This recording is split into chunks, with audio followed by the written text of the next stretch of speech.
to Secrets of a Sugar Daddy. Here's your host, Marcus. Hey, welcome back. I'm Marcus. And I'm Amy. And we are here again at Secrets of a Sugar Daddy. Hey, if you haven't gone to our website yet, please do, secretsofasugardaddy.com. We want to get your feedback. We want to hear your comments. They're starting to come in, and we're going to address those on future shows and read some stories and hopefully have some new guests out of this. So pretty excited. Exciting stuff. The podcast is live, and we are off and running, and we've got a bunch of episodes planned for you guys. So stick with us. But today's episode, we're going to continue a little bit on the last episode and talk, kind of expand on profiles. Yes. Where do we go once we message each other? Yes, that's a good one. And I'm going to give you kind of a little teaser too, so you'll stick around to the end of the show. We're going to be talking about first dates and how to discuss some arrangement terms. We are also going to discuss, or I'm going to reveal, one of the biggest scams ever pulled on myself. And probably a lot of other people. And she got a few people. Yeah. So we're going to talk about that in the end. I'm going to reveal how that happened and how I felt very, very stupid, but it was such a good one. I mean, it's a good story. Kudos to her because she pulled it off. Yeah, she did. Anyway, okay, let's get going. into setting up the first date. That's right. Okay, so you've met your match and you've started messaging one another. Now, what, Marcus, is appropriate? Like, what would you say to a girl to initiate that? You're looking for, at some point you need to discuss whether your terms you're on the same page as far as, the wants and needs, what's considered quote unquote beneficial. Yeah. A lot of females, I don't know what to call you guys, ladies, females, Ladies. girls, women. There's so many, Ladies. so many options here, but we'll call you ladies. So a lot of the ladies are conflicted on even how to discuss going forward from the messages because, first of all, they're on the site for a reason. Yes. Everyone is for a reason. And that reason is well known, that basically they're looking for financial help. Yeah. So do you discuss that in the beginning while you're messaging, or do you discuss that in person, or when do you discuss that? What's your comfort level? My comfort level, let's see here. I would say, one, I'm really bad at it. I'm just not, it's awkward for me, as I'm sure it is for a lot of other people. There's some girls that are just like, hey, this is it.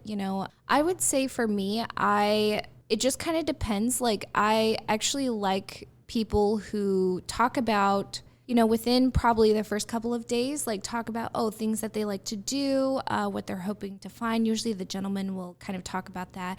And then I kind of naturally just let them bring it up to me. At some point it will come out, just so we're not wasting time. But usually about a day or two after just messaging back and forth and things are getting heated up, getting excited. I will say that for me, I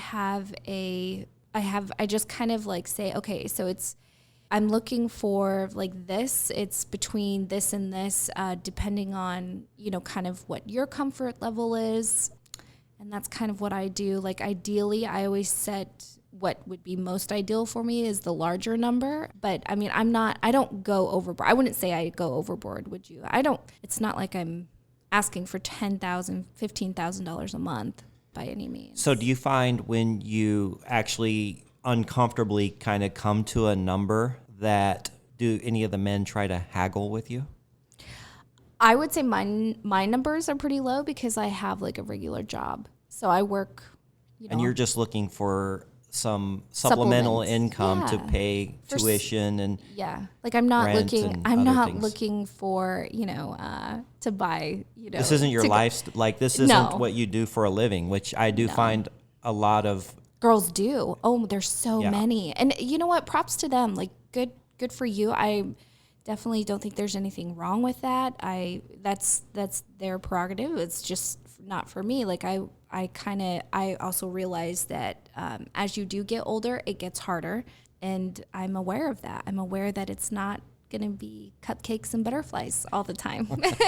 We eventually age. Yes, we do. So... But you don't, when somebody's messaging you and they kind of ask you, hi, Amy, what are you looking for? What kind of allowance are you looking for? How do you respond to that question? So I usually say, well, I honestly, probably 99.9% of the time, I say, well, I'm not really looking for somebody that wants to hang out with me every single day. I've done that before. And I mean, yes, then I was getting probably 10 to 15,000 a month. And I was basically, that's all I did every single day. And that was really exhausting. It was a really amazing experience. And I enjoyed every second of that person. We had so much fun. We became really close friends. He was just a wonderful human being. And, but like, I definitely saw myself not being able to moving forward in a direction that I had originally intended. And I kind of was losing a little bit of my own identity, because it was kind of just my whole life was revolved around him, and he already had a wife. So I was not really looking for but we really enjoyed our time together. So I guess going back to your question, yeah, I just kind of say, oh, I'm looking for X and, a minimum of X depending on, how many, how often you're wanting to meet. Like if it's one time, are you wanting to meet one time a week, 2 times a week, 3? At most I could do 3, probably not right now, but at most I could do 3.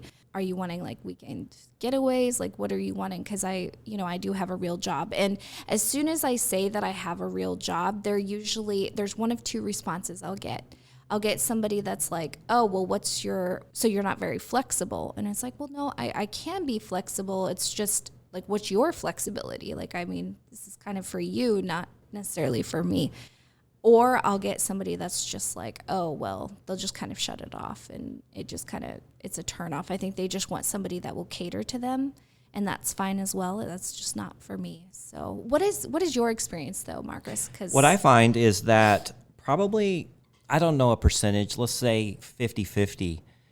Usually the question comes up either from them or from me. What are you looking for? What kind of allowance are you looking for? Or the ladies will say, what kind of allowance are you offering? And that gets to, again, that gets to be a complicated question, because what's your availability? How many times a week are you available to see me? Are you just wanting to come over and hang out at my house? Or are you open to dinners and concerts and other fun activities? So it's kind of a tricky question. At no time do you discuss sexual favors for money. No. That's what makes it illegal. And that's why there's such a taboo on sugar dating, because it's kind of a gray area. It can be confused as prostitution. Yeah. Back pages closed down. Darn you. But if you're going out with somebody, or usually when I'm dating somebody, I'm showering them with gifts. I'm helping them out wherever I am on a traditional type of a relationship. So to me, meeting somebody on a sugar dating website and offering the same items is no different.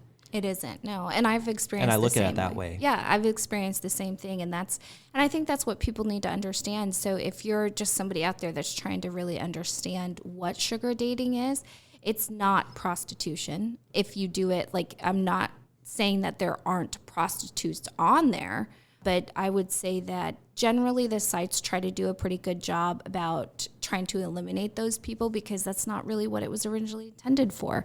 It was intended for, people that are maybe too busy for a traditional relationship. They don't have time. They want to have fun without the baggage.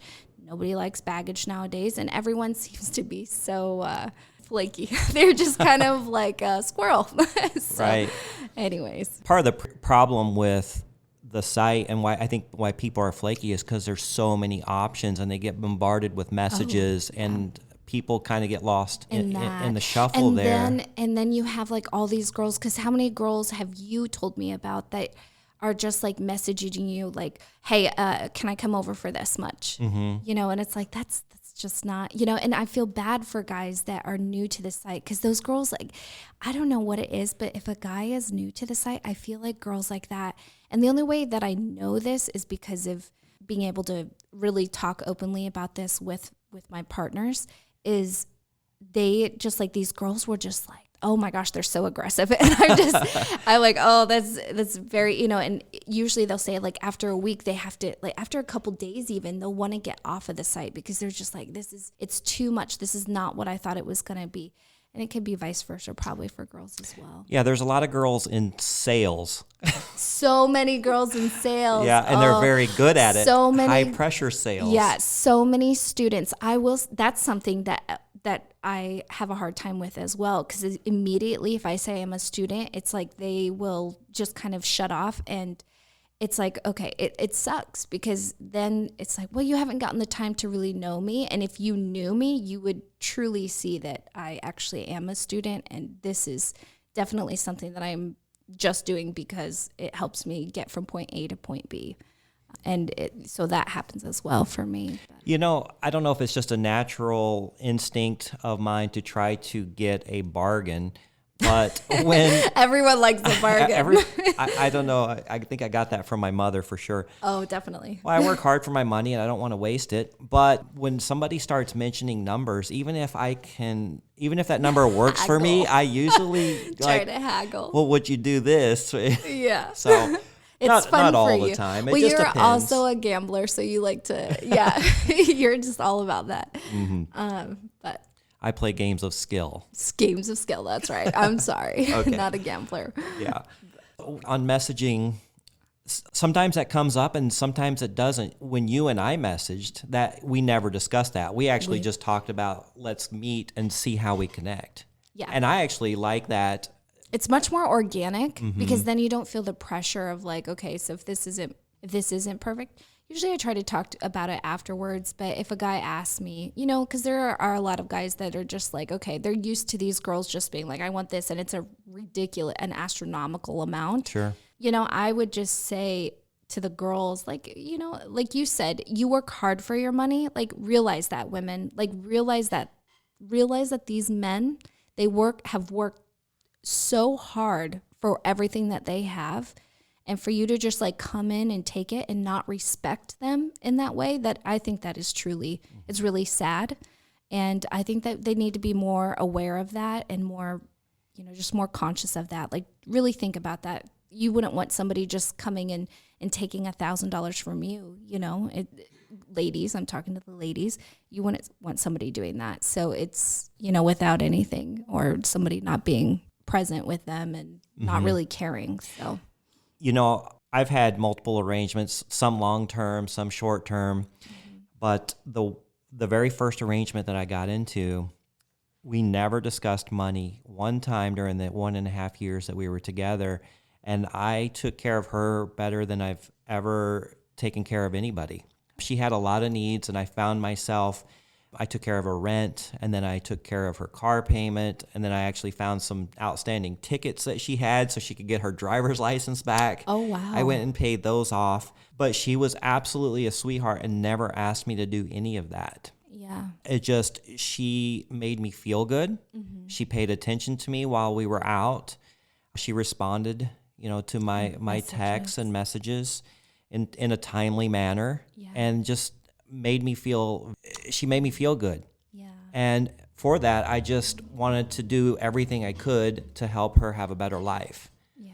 Matter of fact, I talked to her yesterday. I'm trying to get her on the show. It'll be my very gosh, interesting. I would love to meet her. Oh my gosh, yes. Yeah. She said she has a lot of anxiety and she doesn't think that she'll do well, but we can cut and edit and start over. Yeah. That's the beauty of a podcast. Right. So we're working on getting her on a future episode, and I've got a couple other surprise guests that I haven't told you about yet. Oh my gosh. Oh, I'm really excited. I love it. Just don't tell me anybody. I just be like, oh, this is Amy.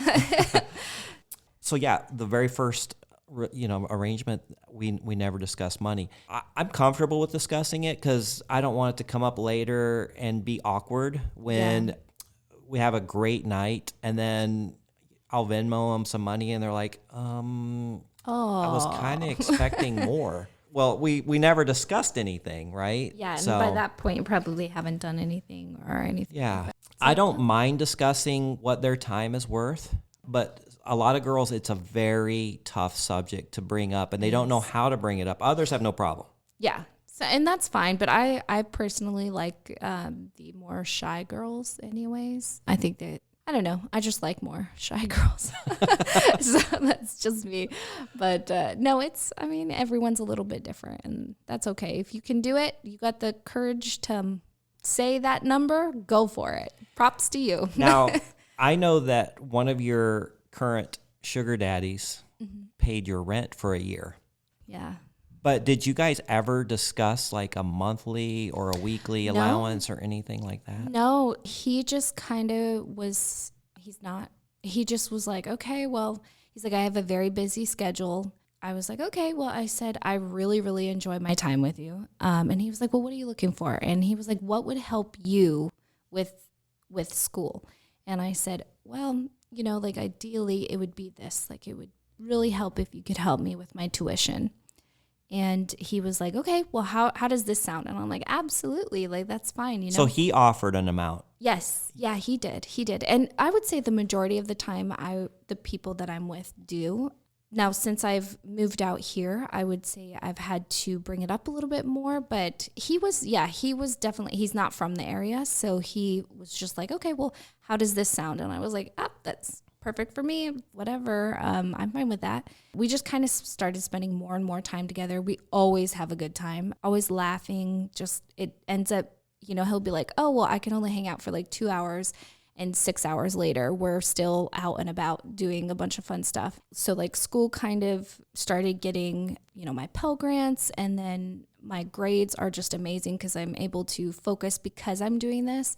And because of my job, like in the hours that I work there, I'm really able to focus on school, and my grades are just really amazing. So my scholarships are starting to come through, and that really helps. So he was like, well, how do you feel about this? How do you feel about me like helping you with rent? Would you like a place of your own? And I was like, yes, absolutely. Because before you were living with roommates. Yes, I had roommates, and so nobody would ever go over there. That was just kind of weird. So, but hi, this is my sugar. How do you introduce this gentleman that's 30 years older than you? Yeah. This is my amazing guy that I've been telling you all about. Surprise, he's 30. Yeah, he's 30 years plus years to my 30-year senior. So it just was. So he actually was just like, well, how do you feel about having a place of your own? He was like, then, you know, I could come over and we could just kind of, you know, you could have, for once in your life, you could have a place that was actually yours. And this was the first time you've ever had a place of your own. This is the first time I've ever owned furniture. Yeah. So I've always had roommates. I've always had roommates, and I've traveled. So I've traveled extensively, like with my previous career, you know, before everything shut down. I don't know, the government just said that's enough. It's stopped. Everything stopped, came to a halt. I was living in hotels. I was 1 to 3 to 6 months I was moving. I was in a different state. Now, the reason is because you were in type business, which was taking you everywhere. Yeah. That's a nomad lifestyle right there. Yeah. And I loved it, and I miss it. So this is the longest I've ever lived somewhere. Been really amazing, but it just kind of, you know, he gave me something that I was not expecting. I tell you what, it's been amazing. I actually feel kind of bad owning stuff now because I feel... You almost feel guilty? I feel like tied down, and I'm just like, oh boy. Oh, because you can't just up and move because you have too many... I've got too much stuff now. But even furniture that... and TVs I've got TVs now. I was just like, what? But it just, you know... Even then, people walk into my place and they're like, oh, you're very minimalist. Yeah, I'm pretty minimalist. I, you know, get a job elsewhere tomorrow, I would just probably leave. And then my family would probably come and take care of the rest of that stuff. So anyways, but okay, so let's turn this attention back to you, Marcus. You keep wanting to talk about me, but we're here for you. Your story is so fascinating, Amy. Love diving in and finding out things I didn't know after a year and a half. I know. This is a great opportunity to put you on the spot. It is. And get details. Yeah. Oh my gosh. You're so manipulative. It's cute though. No. It's almost like you have the truth serum when you're on a mic. But I would say that we're pretty I feel that we're always pretty sincere and truthful with one another. I don't think we've hidden anything. You know, like if you're like hackling me about dates and I feel bad because maybe you don't have a date that evening, that's a little different. You know, that's just, you know, it's kind of like, okay, well, yeah, you know, but otherwise we're very honest and open with one another. Right, but we only get to interrogate each other for an hour a week I know. in the studio. So I use this opportunity. I'm having a good time with it. Yeah, I see that. All right. So what was your question for me? Okay, so my question for you is, let's talk about some of the girls that you've come across. Have you come across girls, now not talking like financially, have you come across girls that have wanted something other than financial? Other than financial, meaning what? Oh, I have. Yes. Yeah. Here's a story. yes. I got a message from these two girls. Well, it was from one of them. And she said, hey, my roommate or my future roommate needs a place to live. And you said that you had some rental houses. So this is my previous profile. Mm-hmm. So she says her lease is up in, let's say, March. My lease is not up until July. And I already have a roommate, so she can't move in here. Our place is not ready until August. Is there something that you can do? So we met at a coffee shop, had a few drinks, actually. It was, had some mimosas. It wasn't a coffee shop, it was a breakfast place. Mm-hmm. So her and her roommate show up, and they're both really hot. No. They're like, so you said you have rentals. What do you have? I go, well, actually, I live in a 4-bedroom house all by myself. And they're like, oh, my God, can she move in? And I'll tell you what, you guys can do whatever you want, anytime you want, in lieu of rent. So for me, that was very intriguing. Like, that was very, like, you all of say a sudden yes? my mind started going crazy. Of course, yeah, I know how your mind works. Yeah. It's dirty. So what happened is they came over, I showed them the place. It was perfect. So we agreed, and then the one. Wait, you agreed after just one date? Like, you didn't hang out with him? Did you, like, were you able to look at did you find him on social media or something? Yeah. And So you were able to kind of. I did find him on social media, and here's what's funny about that story is, again, she gave me her real number. I was able to look it up on White Pages or cross-trace it. Yeah. Then here's a little tip. I like to punch their names into, like, the justice court system and the criminal court system, and there is a reason why. Oh, is that another story? Well, it's going to kind of evolve into this story. So I find out that the girl had a DUI, and she had already gone through her court sessions, and she was done with it. And then the other girl was pretty clean. So I'm talking to them. This is on the first meeting. Yeah. So I just mentioned, I go, so how did that DUI work out for you? Oh. And her eyes about bugged out of her head, and she goes, how did you know about that? And I said, well, I mean, I've got to be careful, so I kind of skip traced you to know who I was meeting. And it freaked them out. They were kind of upset about that in the beginning. But you got to understand my point. I can't just go show up and meet anybody. Yeah. I got to be careful. And when you go to even when you do like if you go for an actual like apartment or something, they do background checks. Sure. Anyways, so and since we're talking finances here and financial situations, I've gotten into too many situations that backfired on me. So I have to be extra careful. And plus, I've got a very public business.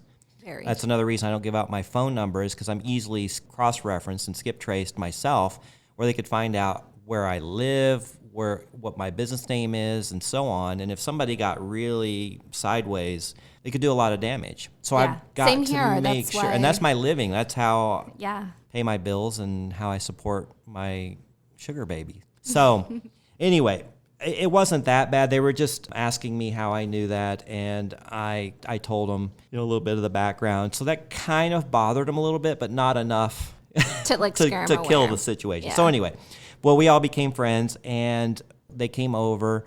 They looked at the place, and it was perfect. So she ended up moving in, and then the other girl, her brother was needing a place to live, and because he had just moved back to this area. Mm-hmm. He was sleeping on her couch, and he's like, hey, I've got to get him out of my house, and you've got another bedroom. He'll, what will you charge? And it ended up working out. So one of the girls moved in, her brother, and then the other girl's brother moved in. And I didn't mind it because my room was on the other side of the house, and it was kind of fun actually having a crew there at my house instead of just being there alone. So that worked out pretty good. Side note, we ended up not really having sex anytime, anywhere for the few months that she lived there. It was just an awkward situation for me. The funny thing was is she ended up getting another sugar daddy, the one girl that moved in with me. Yeah. And he had bought her a new car. Or leased her or whatever. She had a new car. And so I asked her what she was going to do with the old one. She says, I don't know, I'll probably sell it. And she goes, do you want it? I said, yeah, how much do you want for it? She goes, oh, I'll just give it to you. You've been so kind and so nice, I'll just give it to you. I still have that car to this day. Yep, it's right outside. And it gets fantastic gas mileage. Yeah. It's a nice little beater. People can. I know. People can bump their doors into it. The paint's peeling. I don't even care. It's such a good little car. I've actually had to use that car. Yeah, you've had to use that car. So that's what came out of that relationship. Then the other girl's brother ended up moving out. Then the other girl ended up moving in. So I had both girls living at my place until their apartment came ready. So it turned out to be a very interesting situation. And I am still really good friends with both of them to this day. Yeah. We have a lot of fun. We talk about, matter of fact, one of them became a real estate agent, and we talk about issues and things that come up in that world because I can help give her some advice. And then the other one does some blogging. So I'm actually going to reach out to her and have her maybe help with the show and help kind of plan future episodes. And oh, that would be cool. That would be actually really neat. Yeah. And I want to have her as a guest, too, because she's got a lot of great stories of the people that she's met on the site and some of the experiences and opportunities that have been afforded to her. So. Oh, yeah. Yeah, I can only imagine. That's what I love about meeting, like, your ladies that you bring over and stuff and that I get to that you introduce me to. The funny thing about that is the majority of them don't really know. They don't get that vibe from me. Or I don't know what you tell them, but some of them have been pretty uncomfortable, and other ones, after just a couple minutes, it's kind of nice that they're just kind of like, oh, well. When I introduce them to you? Yeah, that's always been. But you like meeting them. I love it. Oh, I love it. I love hearing their stories. I want to know all about them. Because it puts a face to the story. To the person, yeah. Because you are always, like, you have the most amazing dates. Like, literally, it's absolutely crazy, the people that you run across. Compared to who? See, I don't know who to compare that to. I think I have some fun and crazy stories to tell and experiences, but I don't know who to compare that to. So, I mean, just based on the few men that I've been with, there's a couple of them that are right there with you, but other than that, everyone just kind of, like, you are so open about it. And I think that's what makes you so special, Marcus, is that you are willing to share. And that's something really special. And I hope that other men out there will feel empowered by this and want to share as well. Because there are great stories out there. And it would be really nice, gentlemen, if you would share yours, because somebody could learn from your mistakes. Somebody could learn how to, if they really like a girl. And like right now, I have a guy who is definitely, I would say, falling for me. And he just has no idea what to do. Like, he really doesn't. He has no clue what to do. It's okay. I enjoy that. I enjoy his, his innocence. You're grinning from ear to ear. Yeah, it's just adorable. It's really cute. And he tries his hardest, but by golly, he just doesn't seem to quite get it sometimes. So now, it's funny. Which one is this? I'm not going to, obviously I have to be very careful. It's pretty new. We've been talking for a while. He kind of fell off the boat for a while, and then he just kind of popped back up. And I think he was just not really in a place in life where he was ready for, I think he liked me and he thought he might like me, but I don't know if he was intimidated by me. I'm not sure I'm not sure what that was. We haven't really dived into that, but now it's like he talks to me all the time. And so we haven't talked about anything. We haven't done anything like along those lines, but he just, I don't know. I'm hoping it's not just like a fantasy for him and he's just not wanting to like text back and forth. Have you physically met him? I have, yeah. Okay. Yeah, he's younger. He's a younger sugar daddy. You don't find many of those. You don't. No. In fact, when I met him, I had no idea that he was as old as he said he was. Yeah, he was really cool. It was really neat. It was a lot of fun. I You know, don't it's it was funny, and interesting. a lot of profiles of the women, they specifically say no men under 40. Yes. Or no men under a certain age. I cannot stand men my own age. I think we've talked about this in a few last episodes, right? And you're the same way with women your age. Well, I'm open to it, but my search doesn't go there. If somebody messages me, I'll Right. definitely take a look. Now you've been on, and I think we covered this a little bit on the last episode. You just went on a couple of dates, not from this site, but from Mm-hmm. a different one, and you didn't like it. No, I didn't. Yeah. But I could have. Yeah. I could have. I think that you enjoy younger women. You have such a young, like, I feel very old compared to you. I would definitely say I'm an older soul compared to you are, but you are so vibrant and just like outgoing. And that's great, but I'm just a little bit more reserved and laid back, and that's Yeah, and I don't know if that was from my 16-year marriage. We did a lot, but I felt a little trapped, a little cooped up. Yeah. And so maybe I'm living my midlife crisis. I didn't buy the Corvette. I kind of wish I would have had one because those new ones are beautiful. They are. But I think I'm more spending my time and finances on Experiences. and living my youth again. Yes, yeah. And there's nothing wrong with that at all. So getting to that, let's talk about, I really want to get into this because you teased it at the very beginning. Let's start with this lady or somebody that has very quickly, you met, now did you guys discuss anything? Like, walk us through this story. Are you talking about the scam that I teased in the beginning? Yeah. Oh, so we're going to get there now, huh? Yeah. Okay, well, it's probably time. I've talked about it in previous episodes, so here it is. I messaged this woman. There's lots of beautiful, beautiful women profiles on there, and you just never know who's going to respond. So anyway, she responded and says, hey, I work in medical, I work in downtown. Let's meet for a drink on Tuesday. Are you available then? I'm like, sure. And that's pretty much how the conversation went. We met fairly quickly. I get to this place. It's a very high-end steakhouse with a bar. And she's not there yet, so I'm waiting. And then she finally walks up, rock star girlfriend. I mean, she is the bomb of bombs. She is so gorgeous and so refined and so Well put together. Well put together. And I'm thinking, I'm just a working guy. I was probably at the dump about an hour earlier getting rid of trash. So I felt a little bit intimidated, but I'd been on enough days to know that I could hold my own and take the conversation wherever it needed to go. We never discussed finances or anything. So we're sitting at the bar, and she ordered Prosecco, which was a nice little sweet, bubbly drink, and we had a few drinks. And she's like, look, I'm in medical. I have a house in Toronto. I have a condo in Miami. I have a place in New York City. I have a place here. I'm not looking for money. I don't need your money. So all of a sudden my ears perk up, and I'm thinking, what? I'm confused. Yeah, I didn't say that, but my ears perked up because I'm like, oh, well, this is going to be nice. Easy. Right. Woo. I've got this beautiful woman I'm talking to. We're having a great conversation. She's got all these houses. She doesn't need my money. She's in medical. She says, the reason I'm on the site is because this is where I find the higher caliber men. And I don't want to date somebody that has less money than me. Yeah.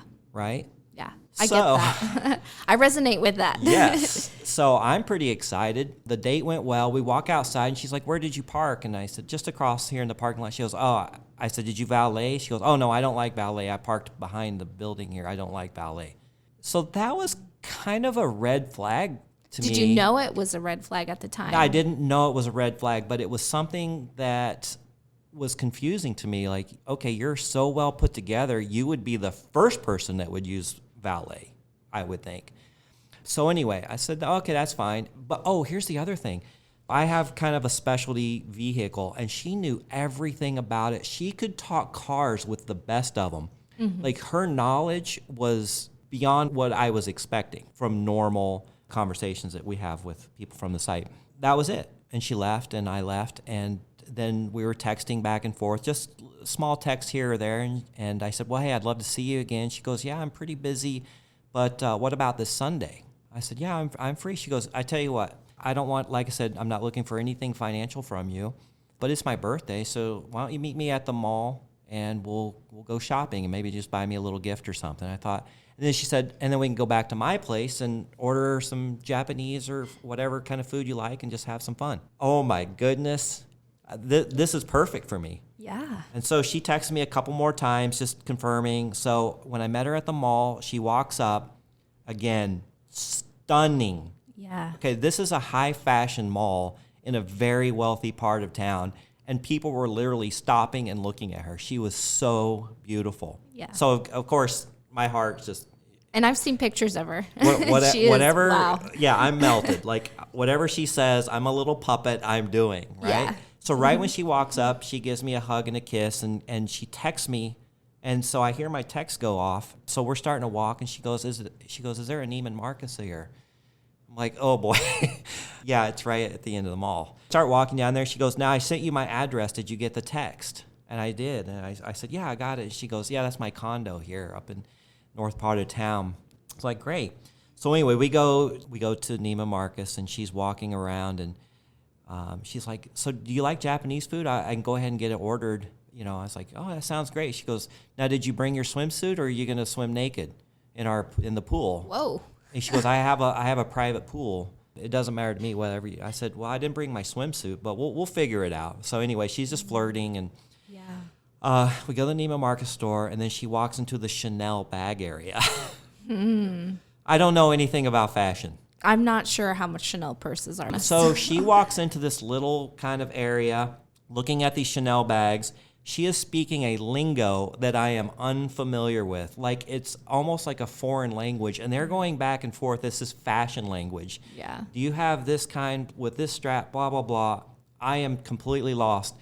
And so he's looking, and he's like, "Well, I have a certain model that's similar, but I don't have that exact one." She goes, "Oh, I really wanted that one. Well, let me see this one." So he hands her a bag, and she goes, "How much is this?" He's like, "Oh, it's $4,400. And she's like, "Well, I really like it, but I wanted the other one." And I'm listening to these prices going, here's the problem. I had just paid off one of my really big credit cards. I'd sold some property or whatever, and I just paid off some credit cards, and I had the room, but I'm just thinking, I don't want to spend $5,000 on somebody. After just one date. I've never. Yeah, this is basically our first date. I mean, we Oh, had a yeah, yeah, meeting. yeah. That's I mean, right, we a just kind of meeting. met, but this Yeah. was our first real date. So Right. fortunately, she didn't find the bag that she wanted. So she was a little disappointed, and Thank God. we're walking. Oh, Oh my gosh. Thank God. It gets worse. So now we're walking down to Nordstrom. She sees this jewelry store. It's a high-end jewelry store on the way there with some designer I'd never heard of. I'm familiar with him now. So we walk. She goes, "Oh, let's walk in there. I'm going to see if they have the new blah, blah, blah collection of jewelry." And again, she's speaking a language I'm unfamiliar with. So we go in there, and she's talking to the sales girl, talking to them about his collection and what's coming out and this and what's... I'm sitting there just wondering what I just got myself into. Yeah. So she finds this, what was it? It was a bracelet, and I think it was $5,000 or $6,000. She's like, "Oh, this looks really nice on me. What do you think, babe?" And blah, blah, and she's giving me a little She called you kiss. babe. Oh, yeah. Of She course. worked me like Play-Doh. I mean, she was molding me to whatever she wanted at this point. I said, "Well, that's a little much." But she goes, "Well, let me look at the earrings." So she got these earrings, and let me tell you, they were nothing. They were nothing, really. There was just a couple dangly balls on a chain. Yeah. Those were $3,300. Yeah. So- So with diamonds. Well, it Ju- wasn't even diamonds. Yeah. It was just some Just- design. I don't know. Yeah. So Oh, gotcha. in my mind, I'm thinking, well, that's better than 5,000. Yeah. And she was buttering me up. I gave in. I bought the earrings for her. I'm thinking, $3,000 for a tiny pair of earrings. yeah, but here's my chain of thought. I'm like, Okay. okay, this girl, I don't have to pay her anything. She's Okay. not looking for any allowance. Maybe this will go on kind of long term. This is a little long term investment, right? I gotcha. Okay. So I'm thinking, my mind's all screwed up at this point. yeah. So then we walk out of there, and I'm like, okay, boy, this better be worth it. And we go over to Nordstrom, and then she's like, before we go, I just want to look and see if they have this anti-aging cream. So I have no idea what anti-aging cream is or cost. So she looks at this little bitty container of anti-aging cream, and she's talking again language that I'm unfamiliar with to the sales lady. She decides, okay, well, we'll just take the small one, because there was 2 different sizes. The lady goes, do you want this size or the smaller one? So she said, I'll take the smaller one. I'm like, okay, well, what's this, like a couple $100 more? I mean, I'm already this far into it, right? No, that was $1,000 for that little jar of anti-aging cream. And I look at her and I said, do you understand that this is $1,000? But I'm trying not to be so shocked, and I'm trying to play a role that, hey, I'm very wealthy and I can afford this, but still $1,000. She goes, oh, well, you don't have to get it if you don't want to. I was like, and they'd already rung it up and everything, so I was like, fine. Ooh. Swiped my card. She had it up at the register. She knew it. My gosh. So now I'm into her for almost $5,000. Oh my! And I'm thinking, wow, I cannot believe I just let myself do this. But she comes over, gives me the sweetest kiss, and I am beaming. Like, I am walking around with the hottest woman you might have ever seen. Like, she literally could be, a rock star girlfriend. I mean, or whoever's girlfriend. Supermodel, yeah. Absolutely just stunning. And like I said, people, even at Nordstrom, people were stopping and looking because she was so well dressed, so put together, so elegant. And you said she was wearing like a tight dress. What was she wearing? She had like on a little top that showed, a little bit of cleavage, but then she had like a little light throw on, a thin kind of a blouse on, and then a kind of a long skirt that went below her knees. I don't remember. I'm just spending money. I just know she looked good. So remember that part. So she walked out of the store. She goes, well, I don't like shopping, and I just don't like to spend a lot of time in the mall. So that was not a red flag. Like, well, hello, come on. At this point, I'm just thinking, I don't like shopping. Yeah, she said, oh, let's hear, Marcus. Right. She was talking what? But she'd already told me about the 9 Chanel bags that she had and the collection that she actually gave away a couple to some friends, and that her assistant had been cleaning her closet and found all this stuff. And she was telling me all the story about all the nice apparel that she has and accessories. So here's where it gets even weirder. We're walking, and she goes, okay, where did you park? And I pointed, I parked in that garage over there. And she goes, all right, you got my address. It's less than 10 minutes from here. I'll race you, and we'll see who can get there first. And I'm thinking, race you? Yeah, I'm like, I'm not racing you to my place. But I said, well, where did you park? And she says, oh, I'm just over here. And she pointed in a direction that was opposite of where she came from in the very beginning. So you didn't take. So you didn't. Did you say anything to her at that point? So no, I'm thinking, wow. I thought she came from that direction. Now she's telling me she's parked in that direction. So I'm a little confused of like, what's going on with her parking?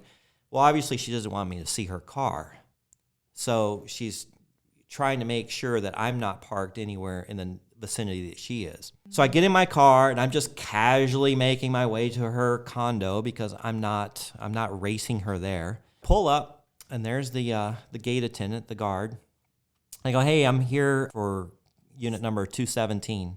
And he goes, oh, what's the name? And I said, Valerie, whatever, I can't remember her last name. That's whatever name she gave me. I go, it's Valerie. He goes, do you have a last name? I said, yeah, Valerie, blah, blah, blah. He goes, yeah, there's nobody here that lives by that name. I go, wait, 217? He goes, oh, this has been happening a lot. What? Oh my gosh, you're kidding. All of a sudden, my heart sinks. I just instantly, the blood rushes to my head, and I'm like, tell me this didn't just happen. I get on the phone, I call her, it goes right, it's blocked, it goes right to voicemail. I text her, nothing. I text her again, nothing. I call her from a different number. I don't get her. And that was the end of the story. She never showed up. She just gave me a fake address. I don't know what to do. I'm sitting there thinking, well, she didn't get any money out of me. And actually, I had quite a bit of cash on me at that time because I didn't know where this whole thing was going to go. She could have got me for a lot more.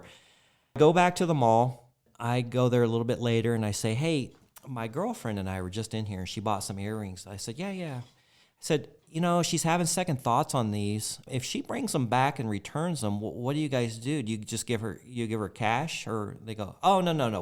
We always just credit right back to the card that was charged on. So I'm thinking, So she's not, I don't know what she's going to do with the items that I bought her. The cream and the earrings. What did that gain her financially? I mean, I don't think that she was looking for financially. Like you said, I think that the thing with maybe con artists is, and I'm incredibly sorry that happened to you. That is horrible. I hope that she crashes and burns. Well, and then, I do not like. She is a horrible human being. yeah, and then come to find out when I looked that name up on the internet, she had pulled that same exact scam to multiple men. Really? Like almost. Well, yeah, the attendant said that exactly it was the same. Oh my gosh. Their stories were almost absolutely identical. So I would say, like I would think that maybe there's some psychology behind how a con artist works. And even I've actually, circling to this, I've been with someone who was very, very manipulative. And I asked them, because they had this girlfriend, right? Fiance, whatever it was. And I said, well, why are you on this site? Like, if you're going to marry, you're not even married to this person yet. And they're like, oh, well, they just, they don't fulfill everything. They don't fulfill all my needs. And if, I love them and I care about them, blah, blah, blah. And I said, well, how do you manage it? Like, that just seems like, I don't understand how you can manage this. And he was like, well, one thing, he's like, I'm not saying I am a con artist, but one thing about, kind of being able to manipulate people like that. And I shouldn't be saying this. I don't know if I should be saying this because I don't want people to do this. And No, but we need it to be exposed. Yeah. So this is for exposing purposes only. Please do not take this. Do not use it. He said that what he does is he defines the truth. And then he only differs from it a little bit. Like, it's a little white lie. And it's a very easy little white lie. So he stays within that realm or within that general direction. And he just tweaks things here and there. And then he keeps repeating that over and over and over again. And that's how he does it. And it's just practice. Like, so he says the same thing every time to every single person. And he doesn't deflect from that. So what is he scamming or conning, or what's his angle? I would say his angle was, I mean, he wanted a sugar baby, but he didn't want it to be a serious relationship, yet he would like treat it like a relationship. I don't know. It was like weird. It was really weird. He just, But it wasn't a financial scam. It wasn't a financial scam. No, not by any means. But, like maybe she really like wasn't looking for something financially. She was just wanting somebody to buy her this expensive shit for herself because she didn't want to use her money for that. Or who knows? I mean, I don't know. Who knows? Like, she could have resold these items for so much to pay for these places. Yeah, I don't know. I'm still trying to figure out what her angle was. I would have asked, so my thing would have been, okay, I would have immediately asked her, okay, so what do you do in that medical field? Like, I kind of interrogate people. Oh, she had answers for everything. We did talk about that on the initial meeting over drinks. We talked about a lot of things, and she spoke multiple languages. What did she say she did? She worked in a medical lab where they had developed some, I don't remember. It's been 3 or 4 years ago, but she had a perfect answer for everything. Her script and her story was so well thought out and well rehearsed. I mean, she'd done it multiple times. And then when I went and looked at her profile again, so this was on like a Sunday, and on Tuesday her profile was in Toronto. Her location had changed to Toronto, so she had left the country. I'm not wondering if maybe she after. had like originally had a main sugar daddy, and then the other guys were just kind of. I've seen that before too. She was so well put together that she could use her skills for good, but she didn't. And I think she just enjoyed taking men for a ride. Maybe that's the way that she got her knickers off. I guess. I don't know.